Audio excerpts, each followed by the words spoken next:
ఈ కుంభకోణంలో ఏ విధంగా ఎన్నికల సమయంలో కూడా దోచుకున్న డబ్బంతా కూడా తాడేపల్లి ప్యాలెస్ దగ్గర అపార్ట్మెంట్లో పెద్ద పెద్ద అరల్లో దాచారు.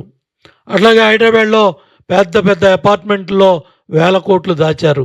ఈ డబ్బంతా కూడా ఏదైతే ఈ 8,36,00,000 ఆ లారీలో ఎలక్షన్ టైంలో చిలకలు చెక్ పోస్ట్ దగ్గర దొరికిందో దాంట్లో బయటపడింది కూడా మొత్తం కూడా చెవిరెడ్డి పాత్ర. కానీ వైసీపీ పార్టీ ఎన్నికల్లో లిక్కర డబ్బు ఏ విధంగా ఎట్లా పుష్ప సినిమాలో ఎర్రచందనం దొంగలు ఎలా వచ్చాయో ఆ విధంగా హైదరాబాద్ నుంచి తాడేపల్లి ప్యాలెస్ నుంచి ప్రతి నియోజకవర్గానికి కోట్ల రూపాయలు మామిడికాయ పెట్టెల్లో ఏ విధంగా మామిడికాయలు పెడతారో ఆ విధంగా ఈ లిక్కర డబ్బంతా కూడా కట్టల కట్టల కోట్లు కోట్లు దోచి ఒక్కొక్క నియోజకవర్గానికి ఇన్ని పెట్టెలు అన్ని పెట్టెలని ఏ విధంగా జగన్మోహన్ రెడ్డి తరలించాడో దానివల్లే 175కు 175 వస్తాయని, 175కు 175 సీట్లు గెలుస్తామని సిద్ధం అని సభలు పెట్టి బోర్ల పడి ఇవాళ 11 సీట్లకి పరిమితమై ఈ కుంభకోణం అంతా కూడా బయటపడతా ఉంది.